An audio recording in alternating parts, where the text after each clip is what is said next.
Soy Alejandro Nató, presidente del Centro Internacional para el Estudio de la Democracia y la Paz Social. Voy a hablar de los conflictos sociales urbanos y territoriales y para esto voy a hacer un enfoque desde la conflictología.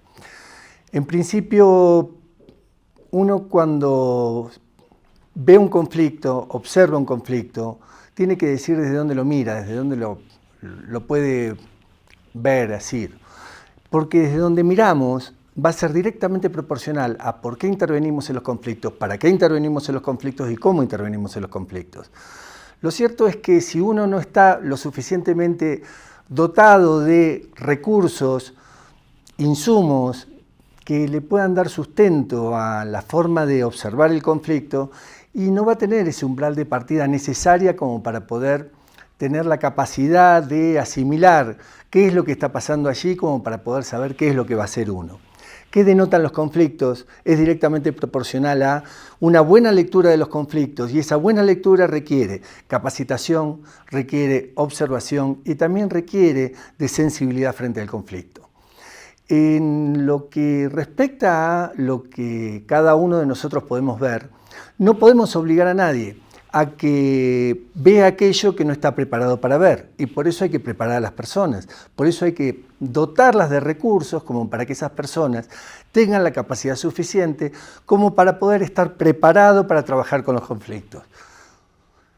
Yo voy a hacer un análisis de la etapa en la cual estamos transitando. Es imposible observar conflictos si no sabemos dónde esos conflictos están aterrizados.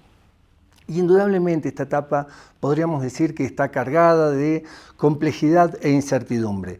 Son dos palabras que todos los autores en la etapa actual nos pueden ilustrar con lo que respecta a cada una de ellas. Todos decimos qué bueno sería encontrar un enclave certero frente a tanta incertidumbre, qué bueno sería poder navegar fácilmente en la complejidad. Y lo cierto es que las dos palabras en sí mucho no nos dan como elementos como para poder saber cómo aterrizamos cuando tenemos que tener una lectura apropiada respecto a qué dicen los conflictos en función de lo que vamos a hacer con esos conflictos. Por eso vamos a poner dos variables, dos categorías que a mi modo de ver son fundamentales para esto: las violencias y las desigualdades. Estas dos materialidades de etapa hacen que no las podamos percibir sin una raíz común. Tienen una raíz común. O sea, pensemos en dos árboles que están cercanos, dos árboles que tienen cosas muy en común y que a su vez tienen una raíz común. Cuando quieras trabajar un árbol, no vas a poder entender por qué se mueve el otro, y cuando querés trabajar el otro árbol no vas a poder entender por qué se mueve el otro si no comprendés que tienen una raíz común. Violencias en esta etapa podríamos decir que son violencias encadenadas, aparecen yuxtapuestas, abigarradas, vamos a hablar más adelante de esto. Y las desigualdades múltiples, tenemos muchas categorías como para poder decir por qué estas desigualdades que hoy se dan en el escenario social, urbano, territorial, tienen estas características. Vamos a avanzar también con algunas materialidades que nos permitan entender un poco más por qué hablamos de desigualdades múltiples. La etapa tiene también polarizaciones que atraviesan lo político y atraviesan lo social. No podemos dejar de hacer pie allí porque esto afecta a las relaciones humanas, pero afecta también las relaciones políticas. Esto de tener un otro del otro lado de la frontera, un antagonista permanente que te dé vida a lo propio y que te dé una causa épica para poder construir lo tuyo, realmente hace que se haya tornado en una cultura política, y que si uno ve en Latinoamérica, esa cultura política ha permeado prácticamente las prácticas políticas de toda Latinoamérica. En este sentido, esto a su vez trae choques culturales, indudablemente, porque esa polarización que está dentro de lo que es la estructura del poder, permea hacia abajo, permea hacia lo social. Se introduce en las casas, se introduce en la vida cotidiana, se introduce en las prácticas sociales, afecta las configuraciones culturales, y por eso, de algún modo, esto construye y constituye una serie de choques culturales que luego se materializan en hechos que son de enfrentamiento, de cultura del odio, de la cultura de la cancelación, donde la otredad, que en vez de ser un otro legítimo otro que está dentro de tu sistema, como dijera Humberto Maturana, biólogo, cientista, lingüista, chileno, falleció hace un año, podríamos decir que ese lugar que ocupa el conflicto y el choque cultural hace que aparezcan los estereotipos, y esos estereotipos no son otra cosa que algo que se acendra socialmente, fuertemente. Aparece el otro que ya no es ese legítimo otro, sino un otro enemigo, como dijera Jean-Paul Sartre. Entonces, ese estereotipo que hace al otro enemigo, ese estereotipo que tiene una asignación, una comparación, un significado, y generalmente ese significado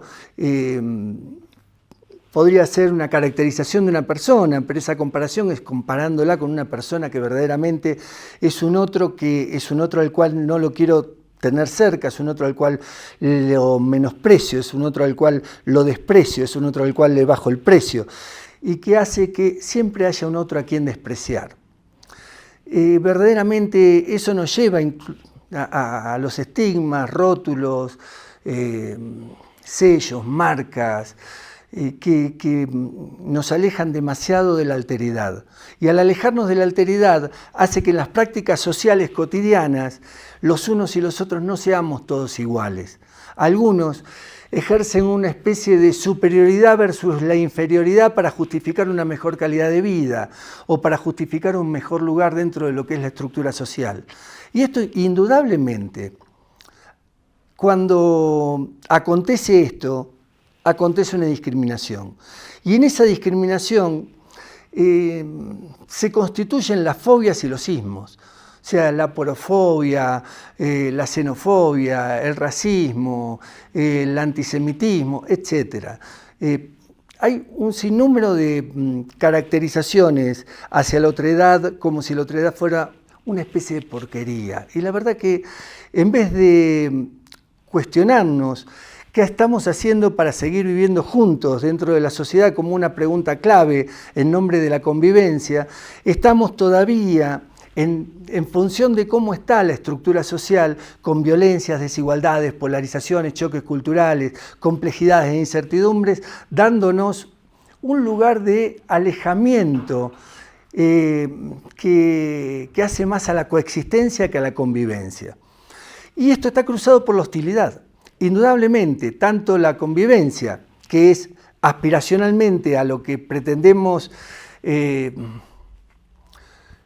ir en función de una sociedad que progrese con una traza hacia un lugar de comunión, hacia un lugar de lo que nos une, hacia un lugar de cómo constituimos una sociedad mejor, una sociedad que pueda tener diálogo, comprensión, que al mismo tiempo tenga los cánones necesarios como para poder vivificar un mundo común, tenemos un individualismo galopante que nos va llevando hacia la coexistencia más que hacia la convivencia. Y esto está cruzado por la sociedad de consumo, que indudablemente hace que cada vez más cada quien se mire más el ombligo, cada quien quiera estar más con los suyos y no con los otros.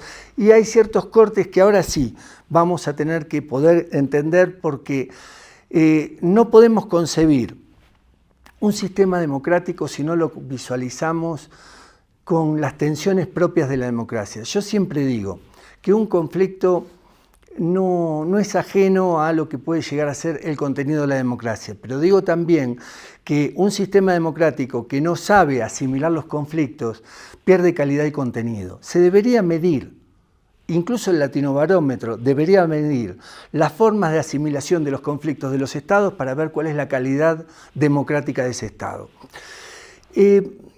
No podemos dejar de percibir que esas democracias tienen tensiones hacia su interior. Y esas tensiones son entre la democracia representativa, aquellos que ocupan los cargos de gobierno, aquellos que ejercen el poder, que en verdad pregonan la existencia de la democracia participativa y la democracia deliberativa, pero que muchas veces no no habilitan todos los espacios necesarios o los obturan o los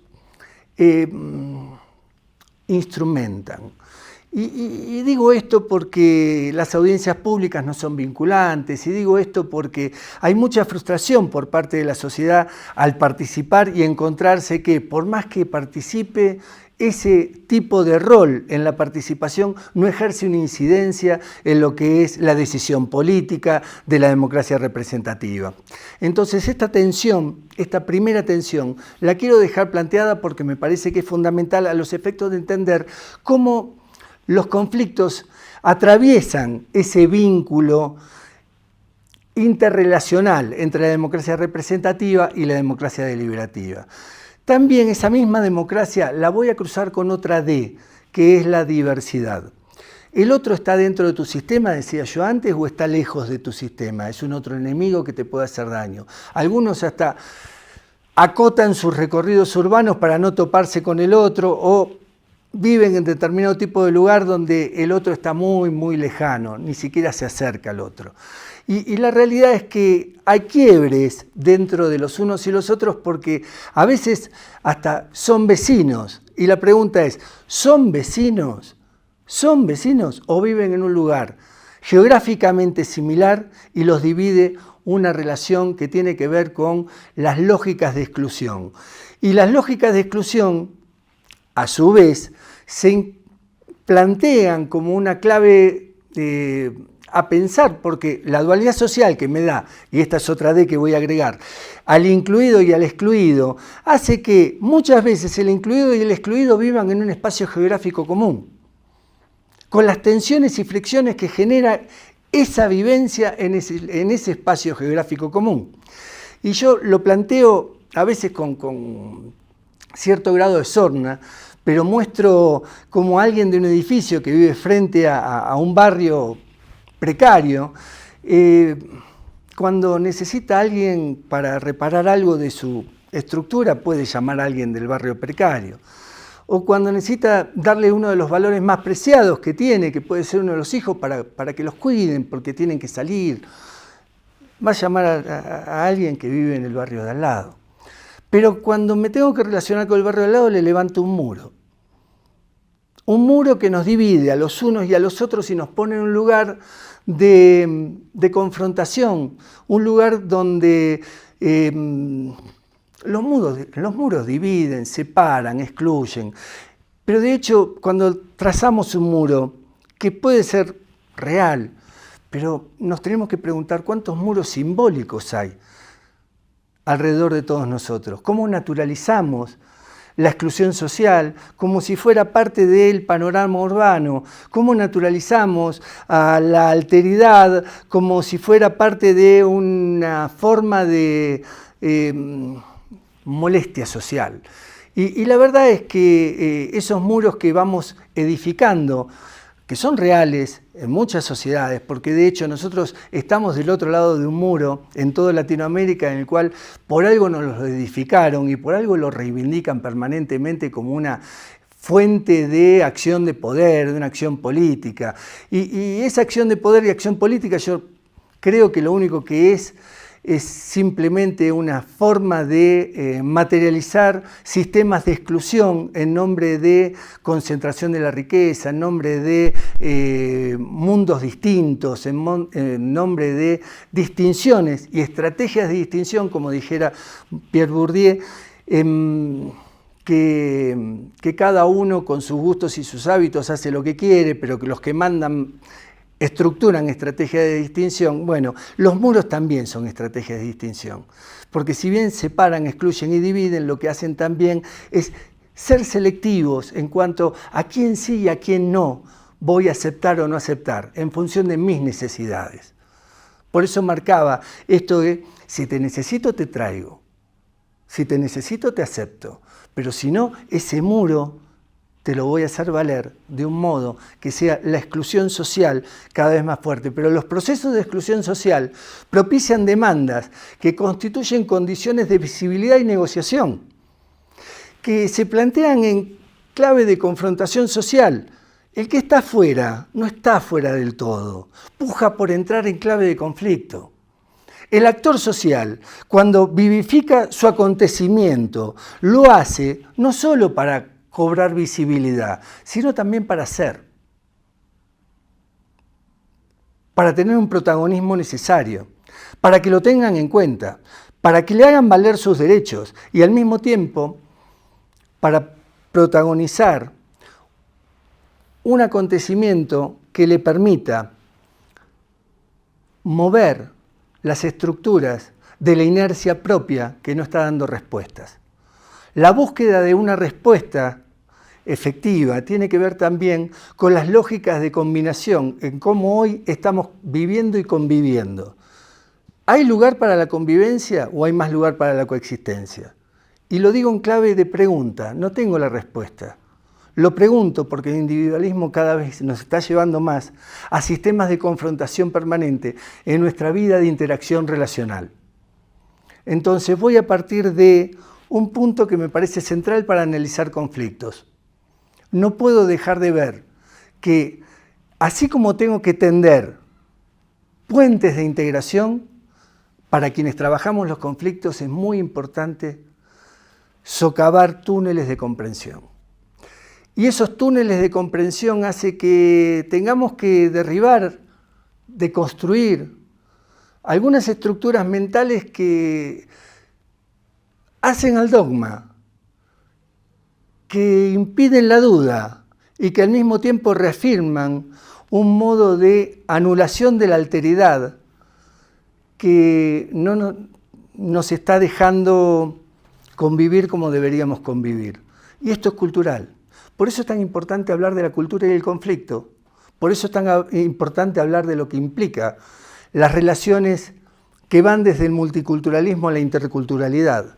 Y por eso es tan importante ver cómo hoy en el espacio público urbano se dan una serie de características que incluso nos están materialmente mostrando que si no las comprendemos vamos a intervenir muy mal cuando tengamos que asimilar un rol frente a esos conflictos para quienes trabajamos en los conflictos. Globalización, al Estado se lo está permeando por arriba por la financiarización. Esto no es menor al momento de visualizar qué implica un endeudamiento, qué implica apocar un presupuesto y qué implica, Fernando en su momento había planteado que